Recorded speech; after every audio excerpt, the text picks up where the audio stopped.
लेकिन अमेरिका खुद आगे बढ़ करके इस तरह की प्रक्रिया में इन्वॉल्व हो रहा है, तो निश्चित तौर पर दुनिया को डरने और समझने की चिंता होनी चाहिए। क्योंकि क्यों जरूरत पड़ गई? अमेरिका तो सबसे शक्तिशाली है। यदि उसके पास दुनिया के सबसे ज्यादा परमाणु हथियार हैं, तो और ज्यादा परीक्षण करने की उसको कोई जरूरत नहीं है। उसके पास टेक्नोलॉजी बहुत ज्यादा है, अत्याधुनिक हथियार हैं। अभी तो जमाना भी इतना बदल गया है कि केवल परमाणु हथियार ही सब कुछ नहीं है, और ऐसे वेपन है वो बन गए हैं जो परमाणु से भी घातक और उससे भी ज्यादा एडवांस हो चुके हैं। तो फिर आखिर जरूरत क्यों पड़ गई? इसके पीछे जो मूल मुद्दा है अमेरिका का और ट्रंप का, वो है अभी हाल के दिनों में रशिया द्वारा परीक्षण की गई एक अत्याधुनिक मिसाइल, जो लगभग 16,000 किलोमीटर की दूरी को तय करती है, और वो परमाणु शक्ति से संचालित होती है, ना कि वो परमाणु हथियार लेके जा रही है। परमाणु शक्ति से संचालित होने वाली जो मिसाइल है उसका परीक्षण किया है। और रशिया का तो यहां तक कहना है कि इसमें आप दूरी मत देखिए, दुनिया का कोई भी कोना ऐसा नहीं है जहां पर यह मिसाइल पहुंचे और उसको कोई रोक भी सके।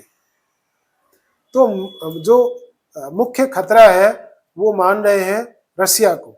अभी अमेरिका यूक्रेन को कोई सहायता देना जारी नहीं रख सकता है, क्योंकि वहां पर कड़े प्रहार रशिया कर रहा है, और उसने इस मिसाइल का परीक्षण करके अमेरिका को भी ये बता दिया है कि आप मुगालते में मत रहना, कि आप सोचते हो कि जो न्यूक्लियर सबमरीन है वो रशिया के आसपास लगा देंगे, यूक्रेन की मदद कर देंगे, रशिया को बर्बाद कर देंगे। कई बार वो ख्याली पुलाव के सपने देखते हैं और ट्वीट करते हैं डोनाल्ड ट्रंप। उसका जवाब देने के लिए रशिया के राष्ट्रपति हैं व्लादिमीर पुतिन ने यह परीक्षण किया है, और यही परीक्षण डोनाल्ड ट्रंप की आंख की किरकिरी बन गया है। तभी उसने अचानक से एक अजीबोगरीब ट्वीट किया और बताया कि पेंटागन को हमने आदेश दे दिया है कि एक बार फिर से परमाणु परीक्षण है वो नए सिरे से किए जाने चाहिए। तो ये जो एक अंधी दौड़ स्टार्ट होगी, और दुनिया अभी शांति स्थापना के लिए प्रयास करने चाहिए थे। खुद को नोबेल शांति पुरस्कार का मसीहा वो मानते हैं कि पूरी दुनिया में युद्ध वही रुकवाते हैं। हालांकि ये बात गलत है, युद्ध वही करवाते हैं फिर रुकवाते हैं, ये सेंटेंस उनके लिए सही होगा।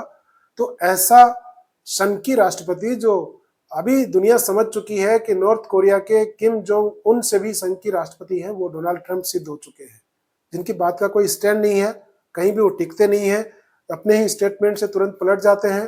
टैरिफ का नाटक वो पिछले 3-4 महीने से खेल रहे थे। उस दौरान वो एक नई बुक खरीद के ले आए कि युद्ध रुकवाने की स्ट्रेटेजी उनको बहुत अच्छे से आती है। उन्होंने गाजा में रुकवाया, जो कल ही 60-70 आदमी और मार दिए गए इजराइल द्वारा। उन्होंने अफगानिस्तान वाले युद्ध की कह रहे हैं कि वो मैंने अप्रत्यक्ष रूप से रुकवा दिया।